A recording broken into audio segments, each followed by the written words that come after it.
Hello दोस्तों, कैसे हैं आप लोग। उम्मीद करते हैं कि आप सभी बढ़िया होंगे और पढ़ाई में मस्त होंगे। आज का वीडियो उन नए स्टूडेंट के लिए है जो यूपीएससी एग्ज़ाम की तैयारी करना चाहते हैं या कर रहे हैं, लेकिन अभी तक सिलेबस नहीं देखे हैं। तो आपको बता दूं कि अगर आप कोई भी काम करते हैं तो उससे पहले उसके बारे में जानना चाहते हैं कि वह क्या है और फिर उसके लिए प्लान बनाते हैं। ठीक उसी प्रकार अगर आप यूपीएससी एग्ज़ाम की तैयारी करना चाहते हैं तो सबसे पहले यूपीएससी एग्ज़ाम की पैटर्न और सिलेबस को जानना होगा, फिर इसकी तैयारी करना आसान हो जाएगा। इसलिए आज आपके लिए यूपीएससी एग्ज़ाम के पैटर्न और सिलेबस आपके लिए लेके आए हैं। तो देखते हैं कि क्या है यूपीएससी एग्ज़ाम का पैटर्न और क्या है इसके सिलेबस। तो सबसे पहले आपको बता दूं कि यूपीएससी एग्ज़ाम होता क्या है। ठीक है, तो यूपीएससी एक संस्था है, जैसे एक संवैधानिक संस्था है। यह सिविल सर्विस जैसे कि हो गया कि जैसे कि आप आईएएस आईपीएस बनना चाहते हैं, ठीक है, या आईआरएस या विदेश सेवा में जाना चाहते हैं, तो क्या होता है इसके लिए क्या है और कई सारे सेवाएं हैं, यानी जॉब है, ठीक है, जो केंद्र सरकार के अंतर्गत आता है। तो इसके लिए क्या है कि एक यूपीएससी जो है ना एग्ज़ाम कंडक्ट कराती है।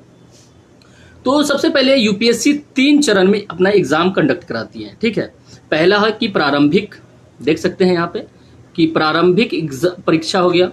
दूसरा क्या है मुख्य परीक्षा, और तीसरा क्या है साक्षात्कार यानी इंटरव्यू। ठीक है, तो प्रीलिम्स, मेंस और इंटरव्यू 3 चरण में एग्ज़ाम कंडक्ट कराती है यूपीएससी। तो सबसे पहले देखेंगे कि प्रारंभिक परीक्षा, ठीक है, तो प्रारंभिक परीक्षा में कितने पेपर होते हैं। तो प्रारंभिक परीक्षा में 2 पेपर होते हैं। कितने? जीएस पेपर फर्स्ट और जीएस पेपर सेकेंड, जिसे हम सीसेट कहते हैं।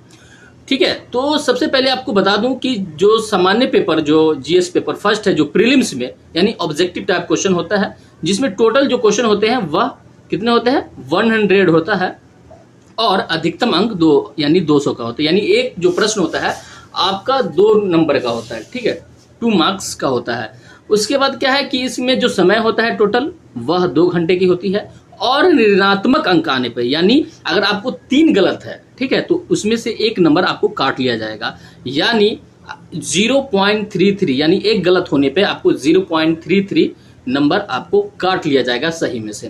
ठीक है, अगर आप प्रश्न पत्र 2 के बारे में अगर जानना चाहते हैं, जैसे सीसेट का पहले नंबर फुल फॉर्म क्या होता है, तो सिविल सर्विसेज एप्टीट्यूड टेस्ट। ठीक है, तो एप्टीट्यूड टेस्ट यानी यह सीसेट जो है वह अभिरुचि का टेस्ट लेता है, जिसमें क्या होता है कि आपको बता दूं कि इसके बारे में भी सिलेबस देखेंगे। ठीक है, प्रश्न पत्र 1 में जो प्रश्न, जो ऑब्जेक्टिव टाइप क्वेश्चन आता है, इसमें किस टाइप के मतलब क्वेश्चन पूछे जाते हैं, तो उसके लिए सिलेबस क्या है उसके बारे में भी देखेंगे, और सीसेट के सिलेबस क्या है उसके बारे में देखेंगे। लेकिन इसका पहले नंबर हम जान लेते हैं कि इसमें टोटल क्वेश्चन जो होता है वह 80 पूछे जाते हैं, अधिकतम अंक यानी 200 की। ठीक है, इसमें जो यानी समय जो होता है इसमें भी 2 घंटे की होती है, और क्वालिफाइंग पेपर है। ये क्या है, आपको ये जो है जीएस पेपर फर्स्ट है, जो ये मेरिट क्वेश्चन है, यानी इस पे आपको मेरिट आएगा, और ये जो सीसेट है यह क्वालिफाइंग पेपर है। यानी क्वालिफाइंग पेपर का मतलब क्या हुआ कि अगर इसमें 33% अगर आप बना के आते हैं, आपके नंबर आते हैं, ठीक है, 200 में, तो क्या है तभी आपके जीएस फर्स्ट पेपर आपको चेक किया जाएगा, और उसके बाद मेरिट बन करके आप मेंस के लिए क्वालिफाई कर पाएंगे। ठीक है, तो इसमें भी ऋणात्मक अंक है, यानी अगर आप 3 गलत करते हैं तो 1 नंबर आपका काट लिया जाएगा। ठीक है, यानी 0.33 यानी नंबर आपके 1 गलत पे काट लिया जाएगा। उसके बाद मुख्य परीक्षा के भी सिलेबस है, इसके बारे में भी देखेंगे। ठीक है, और इसमें कितने पेपर होते हैं। उसके बाद साक्षात्कार के बारे में देख लेते हैं। तो इसके इंटरव्यू है। ठीक है, तो इंटरव्यू में क्या है कि यह परीक्षा अगर आप मुख्य परीक्षा पास करते हैं, यानी मेंस पास करते हैं, तो आपको इंटरव्यू के लिए बुलाया जाता है। तो इसमें क्या है, इसमें आपके यानी अभ्यर्थियों की जो सामान्य जानकारी हो गया, जागरूकता हो गया, बुद्धि, चरित्र, अभिव्यक्ति की क्षमता, व्यक्तित्व है ना, एवं सेवा के लिए सामान्य उपयुक्त जो दृष्टि में क्या है रखते हुए सामान्य अभिरुचि के विषयों से संबंधित होगी, और यह 275 नंबर का होता है। ठीक है, तो बात करते हैं कि हम प्रारंभिक परीक्षा के बारे में जान लिए और छोटा सा इंटरव्यू के बारे में देख लिए, लेकिन मुख्य परीक्षा मेन जो आपको यूपीएससी अगर क्वालिफाई करना चाहते हैं तो आपको सबसे ज़्यादा इंपॉर्टेंट है मुख्य परीक्षा को पास करना। ठीक है, तो अगर आप प्रारंभिक परीक्षा पास करके आप मुख्य परीक्षा के लिए एलिजिबल होते हैं तो आपको सबसे पहले क्या होता है कि इसके बारे में जान लेंगे कि एक होता है क्वालिफाइंग प्रश्न पत्र और दूसरा होता है मेरिट लिस्ट में शामिल प्रश्न पत्र। ठीक है, तो क्वालिफाइंग प्रश्न पत्र में आपको 2 एग्जाम होगा, जिसमें एक प्रश्न पत्र क और प्रश्न पत्र ख देख सकते हैं यहाँ पे। ठीक है, यहाँ पे देख सकते हैं। उसके बाद क्या है कि प्रश्न पत्र क में जो आएगा हिंदी के जो या हिंदी या संविधान की जो 8वीं अनुसूची में शामिल, ठीक है, कोई भी भाषा है, ठीक है, तो उससे आप उसमें एग्जाम दे सकते हैं, जिसमें आपको क्वालिफाइंग करने के लिए आपको 300 नंबर में से 25% नंबर लाना होगा।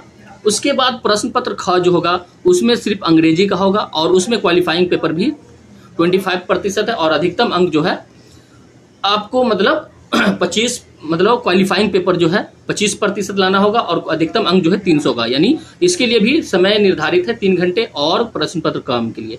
लेकिन ये जो है क्या क्वालिफाइंग प्रश्न पत्र है, आप इसमें पास होना ही होगा, तभी आपके जो मेरिट वाले जो पेपर है वो आपको चेक होगा, तभी उस पर मेरिट बनेगा आपका। तो मेरिट लिस्ट में जो शामिल प्रश्न पत्र है उसमें सबसे पहले आपको पता होना चाहिए कि 7 पेपर होते हैं। ठीक है, कहेंगे 7 पेपर, तो 7 पेपर कैसे है कि पहला पेपर अगर देखेंगे आप, इसमें दिया गया है क्या है, निबंध का। ठीक है, सॉरी दोस्तों, हम हाथ से कर रहे हैं, स्टाइलिश मेरे पास नहीं होने की वजह से, ठीक है, जिसकी वजह से क्या होता है सर्कल उल्टा पुल्टा हो जाता है। फिर भी देखते हैं, कोशिश कर रहे हैं कि अधिकतम अंक जो है 250 नंबर का जो निबंध है वो 250 नंबर का होता है। इसके लिए जो समय निर्धारित किया गया है वह 3 घंटे के किया गया है। ठीक है, उसके बाद बात करते हैं कि इसमें जीएस पेपर अगर जानते होंगे तो जीएस का जो पेपर है टोटल 4 पेपर होते हैं।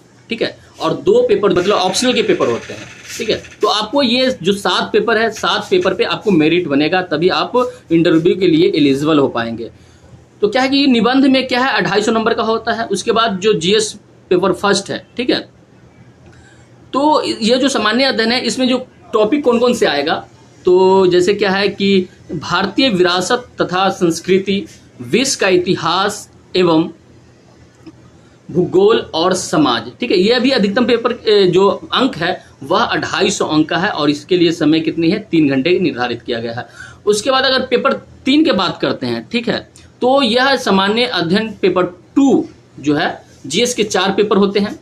तो जीएस के 4 पेपर है, तो जिसमें क्या है कि जो दूसरा पेपर है, सेकेंड पेपर है, वह क्या है, उसमें जो कौन कौन से टॉपिक आता है, तो शासन व्यवस्था, संविधान, शासन प्रणाली, सामाजिक न्याय तथा अंतर्राष्ट्रीय संबंध। ठीक है, यह जो है टोटल 250 अंक का ये भी है, जिस मतलब 3 घंटे निर्धारित किया गया है। तो जो प्रश्न पत्र 3 के बारे में हम बात कर लिए, जैसे कि देखते हैं कि सामान्य अध्ययन पेपर 2 है, जीएस पेपर 2, तो इसमें हम देख लिए हैं। ठीक है, उसके बाद अगला है कि प्रश्न पत्र 4 जो एग्जाम होगा, जिसमें क्या है सामान्य अध्ययन जो पेपर 3 है। ठीक है, इसमें जो क्वेश्चन आएगा, तो इसमें कहाँ से आएगा क्वेश्चन, प्रौद्योगिकी, आर्थिक विकास, जैव विविधता, ठीक है, पर्यावरण, सुरक्षा तथा आपदा प्रबंधन, यहाँ से आपके क्वेश्चन पूछे जाएंगे। जो अधिकतम अंक जो होगा वह 250 का होगा और समय जो है 3 घंटे निर्धारित होगी। इस सभी की जो सिलेबस है ना, सभी के हम सिलेबस के बारे में देखेंगे। ठीक है, तो आप टेंशन न लें, सबसे पहले आप रणनीति देख लें कि क्या क्या है, कौन से क्वेश्चन यानी कौन से पेपर में किस टॉपिक से क्वेश्चन पूछे जाएंगे। ठीक है, उसके बाद प्रश्न पत्र जो 5 है, जिसमें सामान्य अध्ययन 4। ठीक है, यह जो है इसमें क्या है कि आपको पूछे जाएंगे नीति शास्त्र, सत्यनिष्ठा और अभिरुचि से। यह भी पेपर जो है 250 नंबर का है और टोटल जो समय निर्धारित किया गया है 3 घंटे। उसके बाद आता है अगला पेपर जो है प्रश्न पत्र आपको 6 आएगा, जो वैकल्पिक विषय का यानी प्रश्न पत्र 1। ठीक है, यह भी अधिकतम अंक जो है 250 अंक की है और समय इसके लिए निर्धारित कितने हैं, 3 घंटे। उसी तरह जो पेपर 7 है, ठीक है, जो पेपर 7 जो वैकल्पिक जो प्रश्न पत्र 2 है, ठीक है, ये भी 250 नंबर के होते हैं। यानी तो वैकल्पिक विषय टोटल जो होता है, यानी वैकल्पिक विषय में आपको एक ही लेना होता है विषय, जिसमें आपके 2 पेपर होते हैं। ठीक है, कितने होते हैं, 2 पेपर होते हैं, 250 नंबर के होते हैं। ठीक है, तो दोनों यानी वैकल्पिक विषय आपके 500 के हो गए और क्या है निबंध आपके 250 हो गए और चारों जो जीएस के पेपर है वो भी 250 के हो गए। तो ये हमने देख लिया। उसके बाद हम बात करते हैं कि ये जितने भी देखे हैं, ठीक है, इसमें सिलेबस क्या क्या आता है, कौन कौन से सिलेबस पूछे जाते हैं। तो सबसे पहले हम देख लेंगे कि प्रारंभिक परीक्षा के सिलेबस क्या है।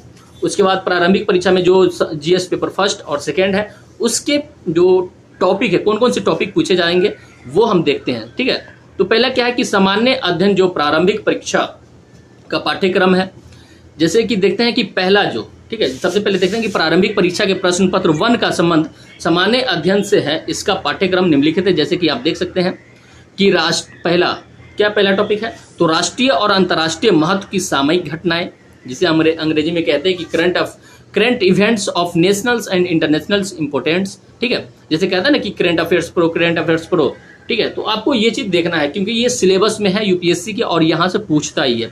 उसके बाद क्या है कि दूसरा है कि भारत का इतिहास और भारतीय राष्ट्रीय आंदोलन, तो ये आपको बहुत जरूरी होता है। और कहते भी है कि मॉडर्न हिस्ट्री क्यों पढ़ना चाहिए, बहुत ही ज़्यादा किसी भी एग्जाम के लिए आप देखेंगे तो ज़्यादातर मॉडर्न हिस्ट्री से क्वेश्चन पूछे जाते हैं। ठीक है, तो भारतीय राष्ट्रीय आंदोलन जो है मॉडर्न हिस्ट्री में आपको पढ़ने को मिलेगा।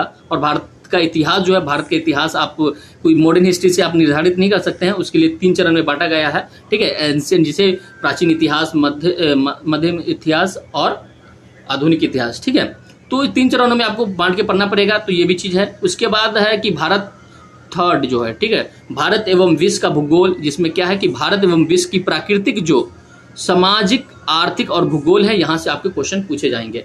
उसके बाद क्या है कि भारतीय राज्यतंत्र जो 4th है, ठीक है, भारतीय राजतंत्र और शासन, जिसमें क्या है संविधान से क्वेश्चन आएगा, राजनीतिक प्रणाली से क्वेश्चन आएगा, पंचायती राज कहते हैं ना, पंचायती राज से क्वेश्चन आता ही आता है, ये हो गया। उसके बाद लोक नीति हो गया। ठीक है, उसके बाद अधिकारों संबंधी मुद्दे आदि, तो यहाँ से क्वेश्चन पूछे जाएंगे आपके प्रीलिम्स में। उसके बाद बात करते हैं कि 5, ठीक है, 5 में क्या है कि आर्थिक और सामाजिक विकास। सबसे पहले आपको जानकारी होना चाहिए कि सिलेबस कहाँ से क्वेश्चन पूछता है यूपीएससी। ठीक है, तभी आप किसी भी एग्जाम की तैयारी अच्छे से कर पाएंगे।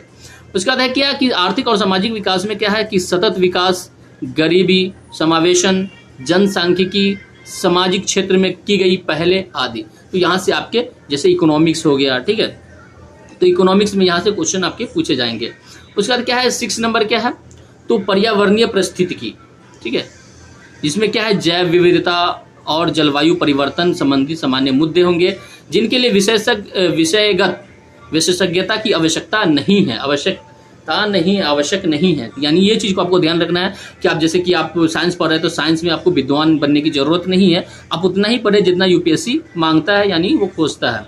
ठीक है, सबसे इंपॉर्टेंट क्या होता है कि सीसेट एग्जाम होता है, क्योंकि अगर आप सीसेट पहले नंबर अगर क्या होता है प्रारंभिक एग्जाम पास करना चाहते हैं तो आपको सीसेट में अगर आप क्वालिफाई होंगे तभी आपके जो फर्स्ट पेपर है प्रारंभिक एग्जाम के, वो आपको उस पर मेरिट बनेगा, वही चेक होगा, उसके बाद मेरिट बनेगा, तभी आप मेंस के लिए एलिजिबल हो पाएंगे। ठीक है, तो क्या है सीसेट जो है वैसे देखने में कहता है कि सीसेट आसान है, लेकिन जब आप इसमें जो क्वेश्चन आता है वह, ठीक है, वो आपको माइंड पे डिपेंड करता है कि आपका माइंड किस तरह से काम करता है, आपकी स्किल्स किस तरह से काम करते हैं। ठीक है, आप कितनी जल्दी सोच समझ विश्लेषण किसी भी टॉपिक पे कितना जल्दी आप उस पर विश्लेषण कर सकते हैं, कितना जल्दी आप उसके बारे में समझ सकते हैं। ठीक है, मेनली ये एग्जाम उसी के लिए है कि आपका माइंड किस तरह से काम करता है, और यूपीएससी इस पे और ज़्यादा ध्यान देने जा रहा है, इस पे और बेहतर तरीके से क्वेश्चन पूछेंगे। ठीक है, क्योंकि मेन यही है, क्योंकि बाकी जीएस पेपर के रट्टा मार के इस तरह से पढ़ सकते हैं, लेकिन इसमें क्या रट्टा मारेंगे, आपको क्या है कि आपको कितना माइंड है, क्योंकि आप एक आईएएस ऑफिसर बनने जा रहे हैं, आईपीएस बनने जा रहे हैं, तो आपको जो निर्णय लेने की क्षमता होगी, ठीक है, वह किस तरह से है, तो उसके बारे में आपको यह जो एग्जाम यही इसके लिए यह सीसेट का पाठ्यक्रम लाया गया है। तो देखते हैं कि इसमें सबसे पहले क्वेश्चन कहाँ से आता है। ठीक है, जैसे बोधगम्यता, ठीक है, कंप्रीहेंशन, तो कंप्रीहेंशन आपको पता होगा कि पैराग्राफ में कई सारे एक टॉपिक दिया रहेगा, उससे रिलेटेड 2 या 3 या 4 क्वेश्चन दिए रहेंगे, आपको वो बनाना होगा। ठीक है, उसका सेकंड क्या है, आप कहेगा कंप्रीहेंशन क्यों दिया रहता है, तो क्या है कि आप अगर किसी डिस्ट्रिक्ट के डीएम बन गए, ठीक है, तो क्या है कि 200-300 पेज में आपका वो किसी चीज़ का वो विश्लेषण रहेगा, आपको 2 मिनट में 3 मिनट में उसका विश्लेषण करना होगा, कैसे करेंगे।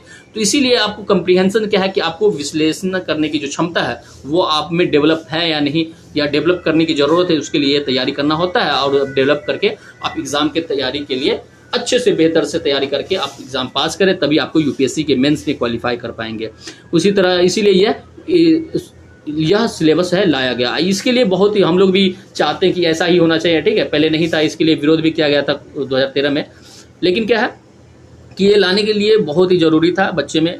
ठीक है। उसका दूसरा जो है कि संचार कौशल सहित अंतर व्यक्तित्व कौशल, जैसे interpersonal skills including communication skill, ठीक है, यहाँ से आपको क्वेश्चन आएगा। उसका थर्ड क्या है कि तार्किक कौशल एवं विश्लेषणात्मक क्षमता क्या है, logical reasoning and analytical ability, ठीक है, यहाँ से आपके क्वेश्चन पूछे जाएंगे, रीजनिंग के बारे में जानते होंगे आप। उसके बाद है कि आपको क्या है, फोर्थ नंबर निर्णय लेना और समस्या समाधान, जैसे डिसीजन मेकिंग, ये बहुत ही ज़्यादा महत्वपूर्ण होता है कि आप कहीं के डीएम है, आपके सामने कई सारे परेशानी आ जाएगा, प्रॉब्लम आ जाएगा, तो उसको कितने जल्दी आप डिसीजन ले पाते हैं, कितना बेहतरीन डिसीजन ले पाते हैं, कितना जल्दी प्रॉब्लम को सॉल्व कर सकते हैं, उसके लिए यह लाया गया है टॉपिक, ठीक है। उसके बाद 5 नंबर है कि सामान्य मानसिक योग्यता क्या है, जनरल मेंटल एबिलिटी क्या है आपके पास, ठीक है, कितना सोच है, समझदारी है आपके पास। उसके बाद 6 नंबर जो आधारभूत संख्यन, ठीक है, मैथ का क्वेश्चन है, या 10वीं कक्षा का स्तर है, यह कहने के लायक है बट, ठीक है, लेकिन ये इस वहां से पूछे नहीं जाते 10वीं के लिए। फिर आगे हम देख लेते हैं कि आपको ये प्रारंभिक परीक्षा के बारे में जानकारी हो गया, ठीक है, कि प्रारंभिक परीक्षा जो है उसमें जो पेपर 1 और 2 है, दोनों के हम सिलेबस देख चुके हैं। अब मुख्य परीक्षा के जो पेपर है, ठीक है, उसके बारे में देखते हैं कि GS paper 1st, 2nd, 3rd और 4th के बारे में, ठीक है। यहाँ पे ऑप्शनल के बारे में हम नहीं देखेंगे और नहीं निबंध के बारे में देखेंगे। हम जीएस पे जो जीएस के 4 पेपर हैं, चारों पेपर के टॉपिक देख लेते हैं, क्योंकि बच्चा तैयारी यहीं से स्टार्ट करता है, GS paper 1st, 2nd, 3rd, 4th के, ठीक है। तो देखते हैं कि जीएस पेपर जो फर्स्ट है, ठीक है, उसमें क्या है कि क्वेश्चन जो पूछे जाएंगे आपके, जैसे आप मुख्य परीक्षा के एग्जाम, मतलब प्रारंभिक एग्जाम पास करने के बाद आप मुख्य परीक्षा के लिए जो जब जाएंगे, ठीक है, तो उसके लिए आपको कहाँ से तैयारी करना पड़ेगा, कैसे, कौन कौन से सिलेबस, मतलब कौन कौन से टॉपिक को आपको देखना पड़ेगा।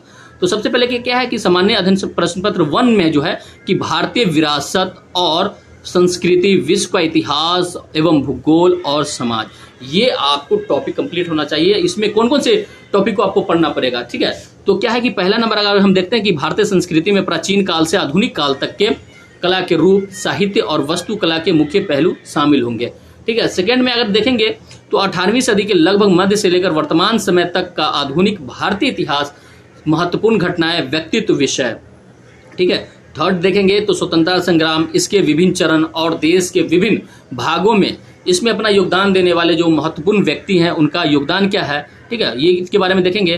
फोर्थ में क्या है कि स्वतंत्रता के पश्चात देश के अंदर एकीकरण और पुनर्गठन, ठीक है, क्या है। तो उसके बाद फोर्थ नंबर देख लिए। 5 नंबर देखते हैं कि विश्व के इतिहास में 18वीं सदी तथा बाद की घटनाएं, यथा औद्योगिक क्रांति, विश्व युद्ध, राष्ट्रीय सीमाओं का पुनः सीमांकन, उपनिवेशवाद की समाप्ति, राजनीतिक दर्शन जैसे कि साम्यवाद, पूंजीवाद, समाजवाद आदि शामिल होंगे। उनके रूप और समाज पर उनका प्रभाव क्या पड़ा, ये जीएस पेपर फर्स्ट के क्वेश्चन में आ सकता है यहाँ से। उसके बाद 6 नंबर जो टॉपिक है इसी का, ठीक है, तो जीएस पेपर फर्स्ट का कि भारतीय समाज की मुख्य विशेषताएं और भारत की विविधता क्या है, यहाँ से क्वेश्चन आ जाएगा, ठीक है। उसके बाद है कि 7 नंबर की महिलाओं की भूमिका और महिला संगठन, जनसंख्या एवं संबंध मुद्दे, गरीबी और विकासात्मक विषय, शहरीकरण, उनकी समस्याएं और उनके जो रक्षोपाय है वह क्या है।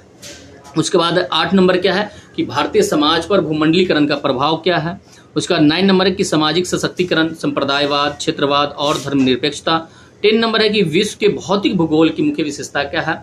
उसके बाद 11 नंबर क्या है कि विश्व भर के मुख्य प्राकृतिक संसाधनों का वितरण, जैसे कि दक्षिण एशिया और भारतीय उपमहाद्वीप को शामिल करते हुए, ठीक है। उसके बाद विश्व यानी भारत सहित के विभिन्न भागों में प्राथमिक, द्वितीयक और तृतीयक क्षेत्र के उद्योगों को स्थापित करने के लिए जिम्मेदार कारक क्या है।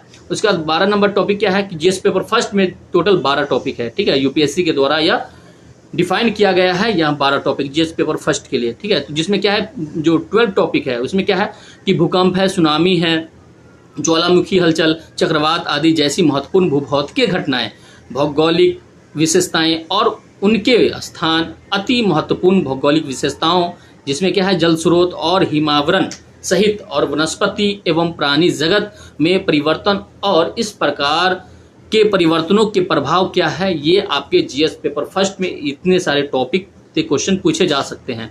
उसके बाद अगर हम जीएस पेपर सेकंड के बारे में बात करते हैं जिसमें क्या है कि शासन व्यवस्था से आपको क्वेश्चन आएगा, संविधान से क्वेश्चन आएगा, शासन प्रणाली से क्वेश्चन आएगा, सामाजिक न्याय तथा अंतर्राष्ट्रीय संबंध से क्वेश्चन आएगा। जिसमें देखते हैं कि विषय फर्स्ट में क्या है कि क्रम कि भारतीय संविधान, जिसमें क्या है ऐतिहासिक आधार, भारतीय संविधान की ऐतिहासिक आधार क्या है, विकास कैसे हुआ, विशेषता क्या है, संशोधन इसमें कितने हो चुके हैं और महत्वपूर्ण प्रावधान क्या लाया गया है और बुनियादी संरचना क्या है। ये सभी क्वेश्चन आपके यानी मेंस के एग्जाम में पूछे जा सकते हैं इन सब टॉपिकों से। सेकेंड नंबर क्या है कि संघ एवं राज्यों के कार्य तथा उत्तरदायित्व, संघीय ढांचे से संबंधित विषय एवं चुनौतियां, स्थानीय स्तर पर शक्तियों और वित्त का स्थानांतरण और उसकी चुनौतियां क्या है। थर्ड नंबर क्या है कि विभिन्न घटकों के बीच शक्तियों का पृथक्करण, विवाद निवारण तंत्र तथा संस्था क्या है। फोर्थ नंबर क्या है कि भारतीय संवैधानिक योजना की अन्य देशों के साथ तुलना क्या है। 5 नंबर क्या है कि संसद और राज्य विधायिका संरचना, कार्य संचालन, शक्तियां एवं विशेषाधिकार और इनसे उत्पन्न होने वाले विषय क्या है। 6 नंबर क्या है कि कार्यपालिका और न्यायपालिका की जो संरचना, संगठन और कार्य सरकार के मंत्रालय एवं विभाग, प्रभावक समूह और औपचारिक या अनौपचारिक संघ तथा शासन प्रणाली में उनकी भूमिका क्या है, यहाँ से आपके क्वेश्चन पूछे जा सकते हैं। उसके बाद 7 नंबर जो टॉपिक है वो क्या है कि जन प्रतिनिधित्व अधिनियम की मुख्य विशेषता क्या है। जैसे कि कोई भी राजनीतिक पार्टी है बनता है, ठीक है, तो यहाँ उसका रजिस्ट्रेशन होना अनिवार्य होता है और कोई भी राजनीतिक पार्टी की क्या, ठीक है, तो जन प्रतिनिधित्व अधिनियम है उसकी मुख्य विशेषता क्या है, यहाँ से आपको क्वेश्चन पूछे जा सकते हैं। ठीक है, उसके बाद क्या है विभिन्न संवैधानिक पदों पर नियुक्ति और विभिन्न संवैधानिक निकायों की शक्तियां क्या है, कार्य और उत्तरदायी क्या है। ठीक है, ये है। उसका 9 नंबर क्या है कि सांविधिक, विनियामक और विभिन्न अर्ध न्यायिक निकाय क्या है। 10 नंबर क्या है कि सरकारी नीतियों और विभिन्न क्षेत्रों में विकास के लिए हस्तक्षेप और उनके अभिकल्पन तथा क्रियान्वयन के कारण उत्पन्न विषय क्या है। ठीक है, 11 नंबर क्या है विकास प्रक्रिया तथा विकास उद्योग, गैर सरकारी संगठनों, स्वयं सहायता समूहों, विभिन्न समूहों और संघों, दानकर्ताओं, लोकोपकारी संस्थाओं, संस्थागत एवं अन्य पक्षों की भूमिका क्या है। उसके बाद 12 नंबर क्या है कि केंद्र एवं राज्य द्वारा जनसंख्या के अति संवेदनशील वर्गों के लिए कल्याणकारी योजनाएं और इन योजनाओं का कार्य निष्पादन, इन अति संवेदनशील वर्गों की रक्षा एवं बेहतरी के लिए गठित तंत्र, विधि, संस्थान एवं निकाय। ठीक है, 30 नंबर क्या है कि स्वास्थ्य, शिक्षा, मानव संसाधन से संबंधित सामाजिक क्षेत्र, सेवाओं के विकास और प्रबंधन से संबंधित विषय क्या है। उसके बाद 14 नंबर क्या है कि गरीबी एवं भूख से संबंधित विषय। ठीक है, 15 नंबर क्या है कि शासन व्यवस्था, पारदर्शिता और जवाबदेही के महत्वपूर्ण पक्ष हो गया, जैसे कि ई गवर्नेंस, अनुप्रयोग मॉडल, सफलताएं, सीमाएं और संभावनाएं, नागरिक चार्टर, पारदर्शिता एवं जवाबदेही, संस्थागत एवं अन्य उपाय क्या है। ठीक है, तो इस तरह से ये सब टॉपिक क्वेश्चन है। आप अगर देख रहे हैं वीडियो को तो अच्छे से स्क्रीनशॉट अगर ले सकते हैं तो ले ले, क्योंकि कितना है पढ़ के हम क्या बताएंगे, तो आप क्या करें कि इसका स्क्रीनशॉट ले ले। ठीक है, और इस स्क्रीनशॉट करके आप अपने कॉपी में लिख ले। जैसे क्या है कि जैसे कि जीएस पेपर 3 है, ठीक है, तो उसके कौन कौन से टॉपिक से क्वेश्चन पूछे जा सकते हैं, तो प्रौद्योगिकी से, आर्थिक विकास से, जैव विविधता से, पर्यावरण सुरक्षा तथा आपदा प्रबंधन। तो यहाँ से कितने टॉपिक है, टोटल है 20 टॉपिक है। ठीक है, तो 20 टॉपिक से क्वेश्चन पूछे जाएंगे, तो आप यहाँ से स्क्रीनशॉट लेते चले जाएं। ठीक है, जिससे क्या होगा कि आपको ज्यादा लंबा वीडियो नहीं हो पाएगा और आपके पास सिलेबस भी चला जाएगा। उसके बाद जीएस पेपर जो 4 है वो भी नीति शास्त्र क्या है। ठीक है, नीति शास्त्र, सत्यनिष्ठा और अभिरुचि से है, तो इसके भी आप स्क्रीनशॉट ले सकते हैं। ठीक है, उसके बाद क्या है कि आगे जितने भी है वो आपको ये टॉपिक कंप्लीट हुआ, तो आप अच्छे से यूपीएससी के एग्जाम के लिए अगर तैयारी करना चाहते हैं तो अच्छे से सिलेबस को देख लें और तैयारी को बेहतर करें। तो ठीक है, तो आज के लिए इतना ही, मिलते हैं किसी नेक्स्ट वीडियो में। जय हिंद।